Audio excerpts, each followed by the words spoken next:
Ladies and gentlemen, welcome back to Art of MMA. This is episode 108. We're talking about Bellator. Bellator in Hawaii. They had two events. They had 294. They had 295.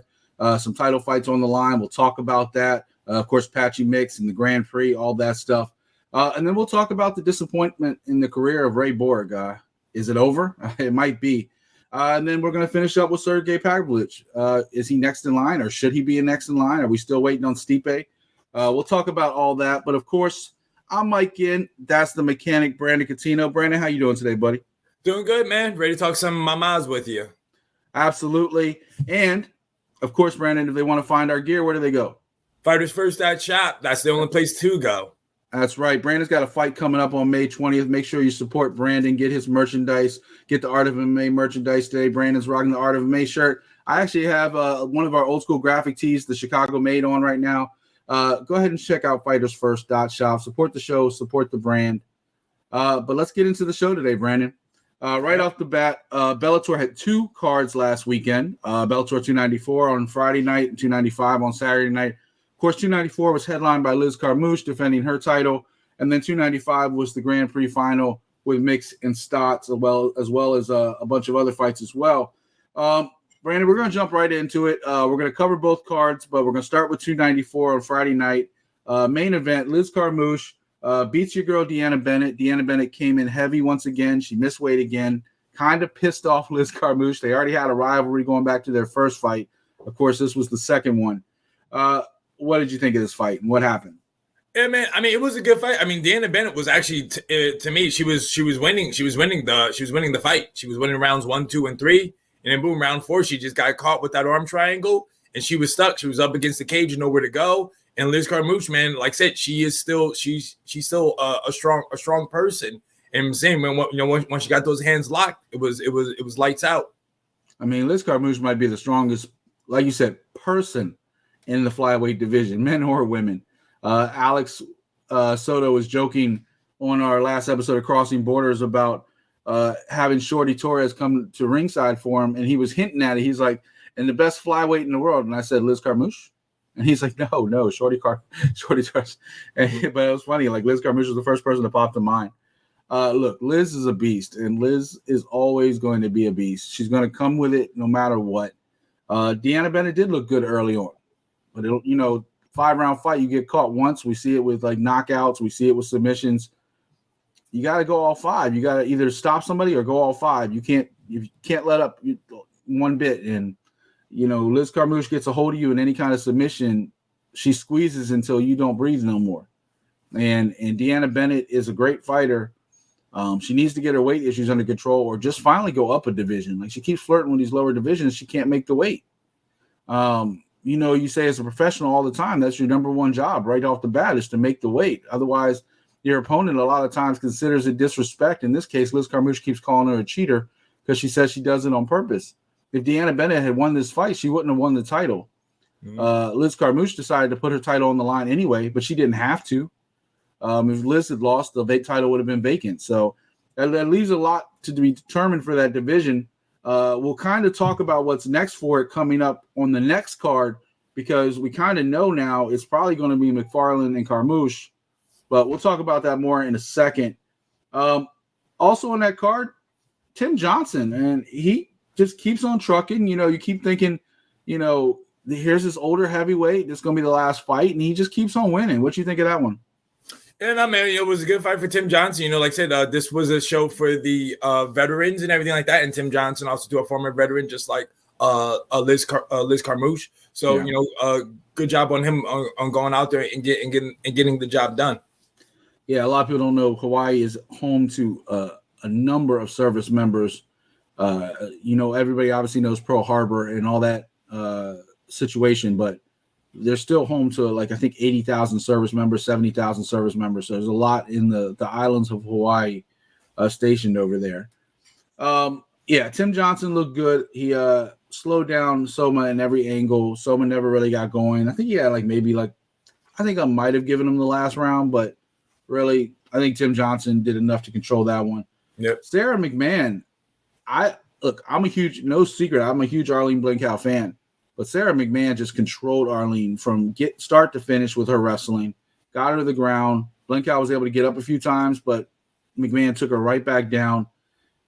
My question really isn't about this one because, yeah, Sarah might be next for either Zingano or maybe Cyborg if Cyborg comes back. But, man, all I could think about while I was watching this fight is did PFL miss the boat by not signing Sarah McMahon to face Kayla Harrison?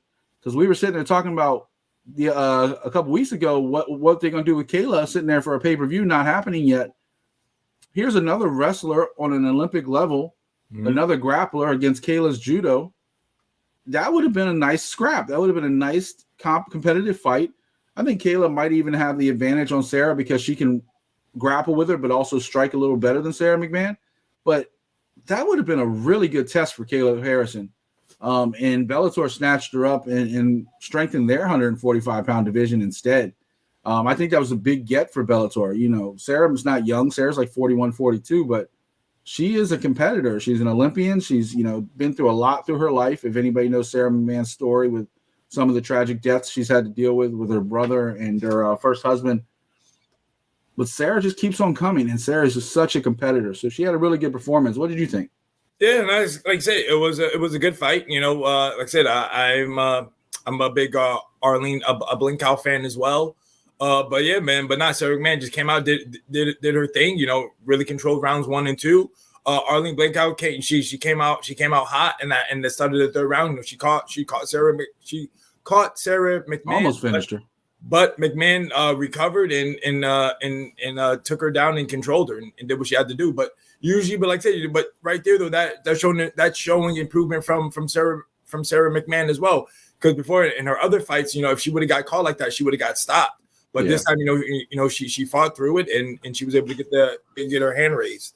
Of course, her first fight in Bellator, that 145-pound division is kind of up in the air right now. A lot of the only problem I have with their 145-pound women's division is that there's so many aging fighters. There's not too many young up-and-coming fighters in that division. Leah McCourt might be the only one, maybe, and Sarah Collins, but everybody else is an older fighter. But that said, Sarah's now immediately the number 2 contender right behind Kat. So if Cyborg keeps dragging, maybe they have an interim fighter with Sarah and Kat. That makes sense to me. What about you? Yeah, no, I mean, to be honest with you, I feel like I probably would be probably more intrigued to probably see Cyborg versus Sarah McMahon over Cyborg versus Kat Zingano. But I think, honestly, Cyborg finishes Kat fast. I think Sarah could stretch it out with her wrestling, but people underestimate how good Cyborg's jiu-jitsu is in her defense, so that would be a test, too. Also on that card, Danny Sabatello bounced back from his loss to get the win over Marcos Breno. Chuck Kelly got the win over Lombardo. Moda over Cross with his submission. Terrell Fortune and Sergey had a weird illegal strike situation where Fortune gets the win by DQ. I don't know what to make about Terrell Fortune anymore. I really just don't, Brandon. Like, you think he's going to do something, then he doesn't. He's just so up and down. Lencioni got the win over Blake Smith with his submission, inverted triangle. And then Sharaf over Adams, decision as well. That was Friday night, Brandon. Over on Saturday night, we had the Grand Prix final. Patchy Mix versus Rafion Stots. We had McFarland versus Watanabe. Aaron Pico, Mads Burnell, Kai Kamaka all in action. We're going to start right off with the Grand Prix final. I don't get to tell Brandon I told you so very often. This is one of those situations where I did say from the very beginning, check the tape. I said Patchy Mix is my guy. I think he's going to win the tournament. Brandon was going with Rafion Stots. I'm a huge Rafion Stots. I'm a huge fan of his. There's no like hatred towards Rafion for this at all. I thought Patchy Mix had all the tools. I think he's a problem with all that height that he brings to that division and reach. And he's so unorthodox. He hits you from different angles, and you saw that with that knockout on Saturday night coming. He was like waiting for Stots to duck his head. And then he came up with that knee from the other side and knocked Stots out cold. What did you think of all that fight? Yeah, no, man, it was a good finish. Like I said, he said that him and his team, they were working on that. They were waiting for Stots to kind of step off to the leg, and that's what he did. He threw a punch, followed up with a knee kick with his front leg, and he caught him. That was it, man. I mean, it was over. It was over in the first round. Let me ask you, because you're a taller fighter fighting in a lighter weight class. Is that something you look for with some of the shorter fighters, like the knees and the kicks when they duck like that? Nah, not really. I mean, me personally, I don't, because not many people are ducking out here. But I mean, it can happen because like usually with him, like you got to worry about Stots for for the wrestling and everything like that. Yeah, I think this sets up a lot of interesting fights because one, now Patchy is the interim champion as well, so he's the number one contender.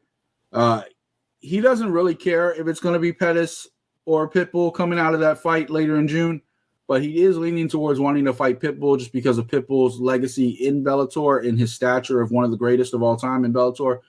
That would be a bigger get for him to like say, hey, I beat Pitbull, But I think it really sets up a couple of interesting situations because Pitbull's been fighting all these taller guys lately. Sergio Pettis is probably the first guy to be around his own height for a while. He's been fighting AJ McKee and stuff, so he's used to the taller fighters. I think even the Japanese guy he fought was taller than him as well.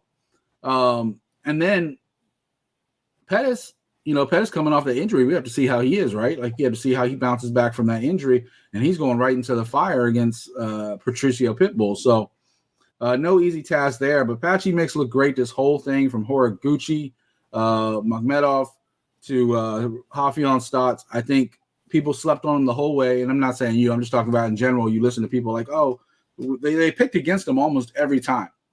And Patchy Mix only has one loss, and that was a very close fight. Like, this guy took that loss and put the chip on his shoulder and has been running with it. From your teammate, Solomon Renfro, how high he talks about Patchy Mix. Patchy is a fighter, that Buffalo style coming in hardcore. So I look forward to seeing more of Patchy Mix. That's going to be an interesting situation in the bantamweight division they've set up now with this Grand Prix. Some good fights coming up. You got the one in June, and then you got the one later this year for whoever has to fight Patchy Mix. So that's going to be a good situation. And then for Stots, there's no shame in there. I'll tell you one thing, Brandon, I don't know if you like that. I would like to see Stots running back against Sabatello. That was a very close fight. And the shit talking for that fight would be on another level if they got a rematch.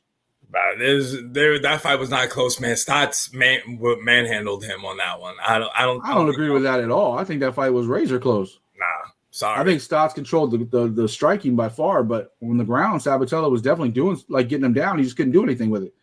And you saw this weekend was Sabatello went for the finish, where against Stots he didn't. All he did was lay on him. That was the difference. And the only other fight, I mean, who's left for Stots, right? He's already beat Archuleta. He's already going through Magomedov. Maybe you want to go down and give him an up-and-coming Jalen Bates, but Jalen Bates is all the way down at 10. He's fought everybody else in the top 10. So I think the Sabatello, at least as far as selling shows, could be a worth, a shit-talking level to sell the fight, Why are you giving Stots a guy that's coming off a win? Why not give him Stots versus who Danny Sabatello just beat, Brimo? Because Brimo's not even ranked. Like, Stots is number 2. All right. I mean, who else you go? Archuleta's 3, Magomedov's 4, Sabatello's 5, Horiguchi's 6. Maybe he could fight Horiguchi. Higo 7, John's 8, Barzola 9, and then Jalen Bates, who's 7-0, is at number 10. Mm-hmm. So their rankings, you say this, you've said this a few times. When a guy loses his title, he kind of sits there at number 1 or number 2 and doesn't go down the rankings at all. But then that kind of leaves a log jam for the people like that he's already beat on the way to the top. Like, it's pretty much only rematches at this point, unless they bring somebody in from an outside promotion to make their debut against him. And I just think with the level that Stots can talk trash and the level Sabatello can talk trash, and whether you think it was a close fight or not, it did go the distance. It was like a decision. Yeah. What was the decision, though? He was 50-45 in him. No, it wasn't. Yeah. 2 of the cards were 47-48. But I think one was 49-46 and it was 48-47, the other two. It was very close.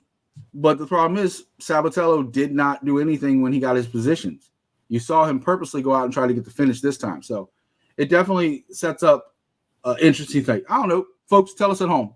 Who do you want to see Stots fight next? I I think that's the bigger question. I think we know who the champions are fighting next. I think we don't know what's up for Stots, just like we don't know what's up for Deanna Bennett from the other night. Speaking of what we know is next, McFarland got a close win over Watanabe, split decision. You think that was a good decision? I thought it was a good one.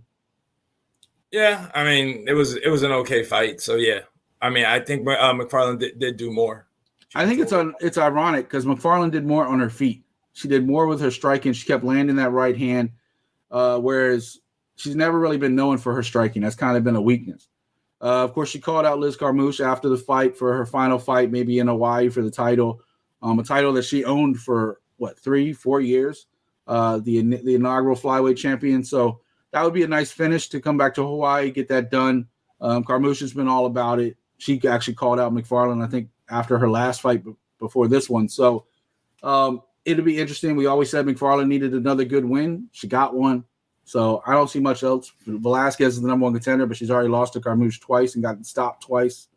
So that's pretty much the only way they can go with that one. Do you agree? I mean, yeah, it could be McFarland. I mean, like you're just gonna wait. You're just gonna wait a year out here for that because they only go to Hawaii. I want to say like once a year. I think they're gonna go back in the fall this year. I think they're supposed to go back a couple times because Bellator is doing this thing right now with Mohegan Sun, Hawaii, and one other location that they're kind of rotating right now. They're trying to make it more of a stop because Hawaii's MMA athletic commission is making a big push to make Hawaii and MMA like a big thing. They're even trying to get the UFC there with Max Holloway and some other people. So it'll be interesting to see. But Hawaii's athletic commission is really, really pushing MMA right now. So we'll see if they can get some more big boys and big promotions there. But I do think they'll be back kind of like the way UFC's been doing with London. They went once, and now all of a sudden they're going back like every 4, 5, 6 months. So I think that's going to be a thing for Hawaii and Bellator as well. Also on the card, Yancy Medeiros got a nice win against Leary with a submission. Aaron Pico, dominant win against Gonzalez. Mads Burnell as well against the other Gonzalez. Of course, Pico fought James and Mads fought Justin. Kai Kamaka bounced back, got a nice win against Adley Edwards. Inaba over Ortega with a decision. Cruz over King with a decision. Franklin and Eris decision. Bruna Ellen got the win over Joanne with a decision. And then Kakuri got the knockout win over Alexei to start off that night. Brandon, over the whole weekend, what were some of your highlights from Bellator Hawaii? I mean, well, Yancy Medeiros, man. Anytime, I mean, you put that guy in Hawaii, you put that guy on the main card, he's gonna put on the show. And that's exactly what he did. So I mean, shout outs, man, to all the Hawaiian fighters in Hawaii. They always go out and they always put on a show up for their family and friends. I think Hawaii is one of the more slept on territories. We always think BJ Penn, Max Holloway, but you got McFarland, you got Medeiros, you got a lot of these people coming out of Hawaii. We look at it in professional wrestling with a lot of the Samoans, but in MMA, the Hawaiians as well. The Pacific Islanders. They come hard and they come fight. They come to fight. There's no back down for any of them. So always a good time when they go to Hawaii. The only other card last weekend was the UFC. We'll talk about that a little bit later with Sergei Pavlovich. But, of course, Pavlovich knocked out Blades. You also had Bruno Silva get the big win against Tavares. Bobby Green and Jared Gordon had the weird finish with the headbutt situation. But, yeah, UFC was in action. Norman Dumont got the win. Usman got the win. But Bellator definitely stole the show last weekend. So Bellator was this week. I'm sure we'll be talking about UFC next weekend. I think they're the only card on time in going next weekend. So, but we'll talk about Pavlovich later. Let's go over and talk about Ray Borg for a second. That was the one fight we didn't talk about this weekend. He was supposed to make his Bellator debut against Horiguchi. That fight got canceled because once again, Ray Borg missed weight. Ray Borg has had more fights canceled than he has wins in MMA. I was trying to count him up earlier before this show, and I just lost count of the amount of fights that Ray Borg has canceled. He's missed weight 5 times in major promotions between the UFC and now Bellator. So much so that his management company, Dominance, dropped him, and then he promptly retired. He said if he had one more situation in his career, he was going to retire. Of course, we remember the Conor McGregor bus situation where the dolly got thrown through the window and Ray got glass in his eye, allegedly. Got glass in his eye to cancel a fight. even though he wasn't sitting right next to the window and had glasses on. But I do know from somebody who wears glasses, they're around here somewhere. See, I do wear them. That you can get stuff in your eye. I get debris in my eyes all the time. Glasses don't protect you from that all the time. But Ray Borg was a contender, Brandon. He was a contender in that lightweight division. At one point, he was supposed to fight Brandon Moreno 3 different occasions, and those fights all fell out. He's supposed to fight Benavidez. He was supposed to fight Kyler Phillips, Marlon Chito Vera, Merab. He's supposed to fight everybody from flyweight to bantamweight, and he has more misses than he has actual fights. Now, he did finish his fight on a 3-win streak. His last win was former Bellator fighter Ricky Banderas in Eagle FC. Do you think Ray Borg is really done? And just how much of this even makes sense at this point? Yeah, man, that is just sometimes some people are just brittle, man. That's usually why a lot of his fights got canceled was because of injuries. He got hurt during training, and the fights didn't happen. And sometimes, saying, you need to let your body rest, and that's it. That's just how it is for some people. Some people they just get hurt before the fight, and I think that was just Ray Borg's situation. I'm sitting there looking at the cancellation reasons, and in fairness, his last canceled fight in UAE was because he got COVID. Before that, he withdrew. The Marlon Vera fight was because the whole event was canceled. That was in 2020 when COVID first happened and people stopped the events. Kyler got hurt. Lou got hurt. The Benavidez and all the Moreno fights were all because of Ray Borg's medical issues. The one Moreno fight was because of the bus situation. But, that's coming off a loss to Demetrius Johnson. His stock was still pretty high going into a title fight. Even the Demetrius Johnson fight had to be rescheduled twice. Mm-hmm. But, Brandon, what does it say when your management drops you? Yeah, they just don't believe in you anymore? Well, no. He was going to retire anyway. If you look at his statement, but I think the thing was he didn't. Well, I think the thing was he didn't show up for weigh-ins. That was their thing. It was that I think he wasn't going to make 125. Then I think they tried to get the fight to be at 135 just so the event can happen. But then Ray Borg just no-showed. He didn't show up. So they're just all right, you're not showing up. We're done with you. Yeah. Dominance, Ali, they don't really tolerate. You took all the controversy Ali's around. One thing he doesn't really tolerate is when a fighter makes him look bad. And I think Ray Borg has done it to himself a lot in his career. He has had some stuff happen to him. I think it's just a series of unfortunate events. The Leonard Snickety thing, everything bad that could happen to Ray Borg has happened to him. When he was in that cage, fantastic fighter, won a lot of high-profile fights, fought for the UFC title a couple times. Just everything bad that could happen to him. Leave your comments. Let me know what you guys think about Ray Borg's career. Is he done? Will he bounce back? He's bounced back in a couple lower promotions before. Maybe he does it again just to get a couple more fights. We'll see what's going on with Ray Borg. He's only 29 years old. Mm-hmm. So when you tell me a fighter's done at 29, especially one that's had as many fights as he has, 21 fights, I think maybe he's more burned out than he is done. I think give him a couple years, you might see Ray Borg somewhere else, especially if PFL brings in some of these lighter promotions they're talking about. So we'll see. Last thing I want to talk about today is UFC has a problem, Brandon, and their problem is Sergei Pavlovich, because he's run through every heavyweight they've put in front of him, knocking them out, finishing them left and right.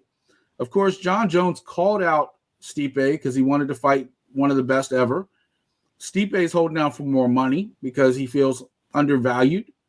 But Stipe also doesn't have much time left either. He's in his mid-40s as well, or early 40s. John Jones is talking about Stipe being his last fight in New York City.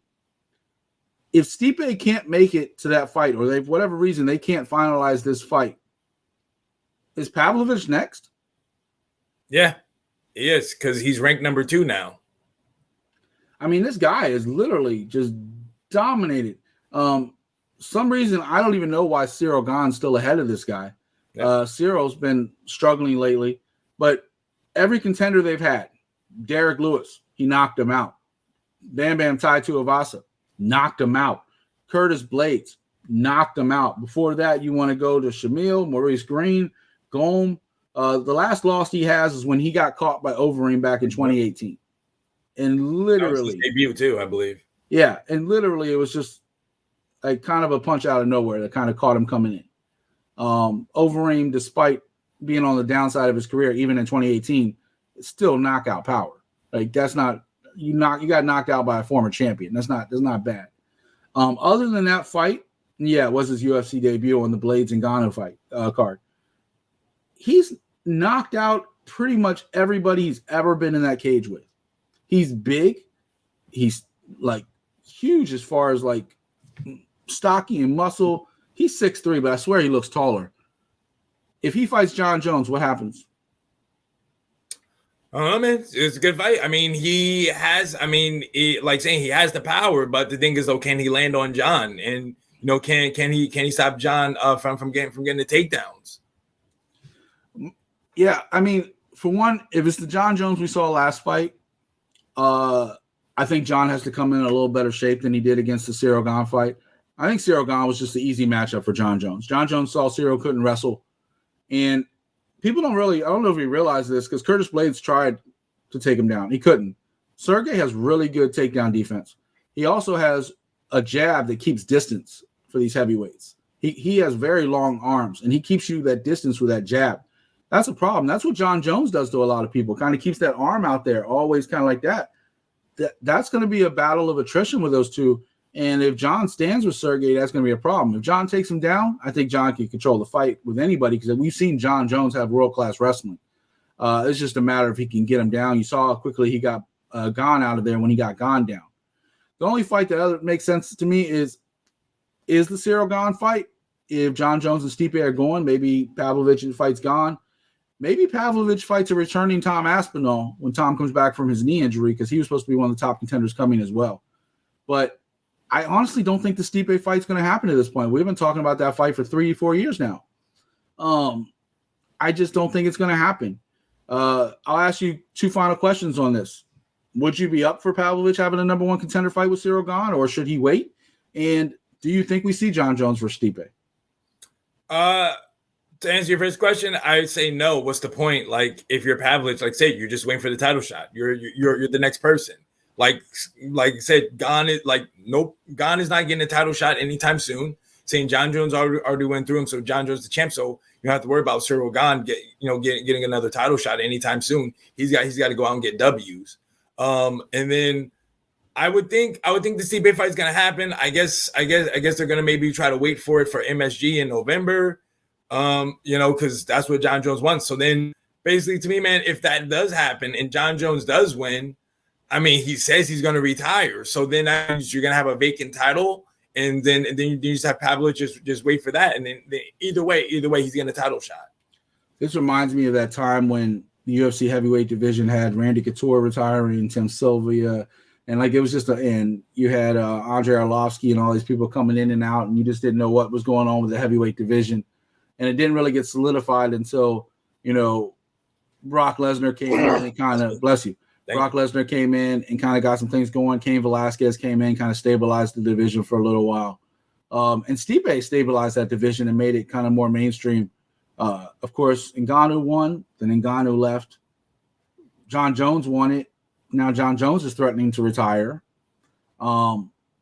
Heavyweight division is going to be up in the air again. It's going to be one of the more chaotic divisions, but chaos creates great fights, creates a lot of interest in the division. And I think there's a lot of young up-and-coming fighters in the heavyweight division that can make some noise, Brandon. We talked about Tom Aspinall. He was on his way to the top, so he hurt his knee. Curtis Blades is always there. Stipe's there for now. Pavlovich on his way up. Cyril Gane can stand on his feet with anybody, but he can't go to the ground. We've seen that. He has to work on his wrestling. And then you still have, veterans like Derek Lewis, Tabora, Rosenstrike. Chris Dawkins is talking about going down to 205 now. And there's also Alexander Romanov sitting down there at the bottom who's been mauling people for a while. So I'm surprised he's actually ranked as low as he is. And then Bam Bam Tuivasa at 6 can put anybody's lights out as well. So there's some interest in the heavyweight division by far. It's not like it's falling apart if John Jones goes away.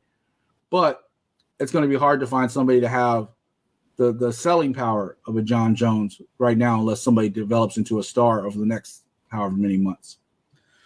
Not that much going on this week. We'll obviously jump in to talk about UFC next weekend. And then coming up after that, they have UFC pay-per-view as well with Henry Cejudo and Sterling coming up in May. So we'll have a lot to talk about coming up. Of course, Brandon's fight, May 20th. Make sure you get tickets if you're in the area, Delaware, New Jersey, or watch it on live stream. Of course, Brandon's sharing all those links on his social media. So go ahead and check out Brandon's links in the bottom of the social media. Go ahead and find out about that. Any final words this week, Brandon? And I mean, speaking of that pay-per-view that's coming up, they just did the Gilbert Burns Bilal Muhammad fight, so that should be interesting. That should be good. So yeah, I mean, they're just trying to build more on that pay-per-view since they lost the original co-main. Yeah, no, it was a great ad. I mean, we just heard Gilbert Burns say he was going to wait, but it's just not really in his DNA. Gilbert wants to fight. He wants to compete, and he loves the challenge. Like Gilbert Burns loves the challenge. Bilal Muhammad's a new challenge for him. I think that's going to be a good scrap because both guys can wrestle. Both guys can get to the ground. I think Burns has better jiu-jitsu, but I think Bilal has better striking. So it's gonna be a fun fight. I'm looking forward to that one. I'm looking forward to that main event coming up. I think Henry Cejudo has a lot to prove. He's a lot to prove. He's been gone a long time, but he was the king when he left. Mm-hmm. So we'll see. And also, Aljamain's coming off another injury. So there's a lot of questions there. Aljamain's proved everybody wrong so far, though, including me, because I picked Peter Yan a couple times. So I'll eat crow. I'll tell you Brandon was right. I got that one wrong. But that is it. Make sure you leave a comment. Make sure you like and subscribe. Head over to our social media. We did recently relaunch The Art of MMA on Twitter, so go ahead and give us a follow on that. Give Brandon a follow. Follow his news for his fights. And if you want to follow me too, good luck with that because I talk a lot of shit. But other than that, for the mechanic, Brandon Catino, I'm Mike Ginn. This is Art of MMA episode 108. We're out.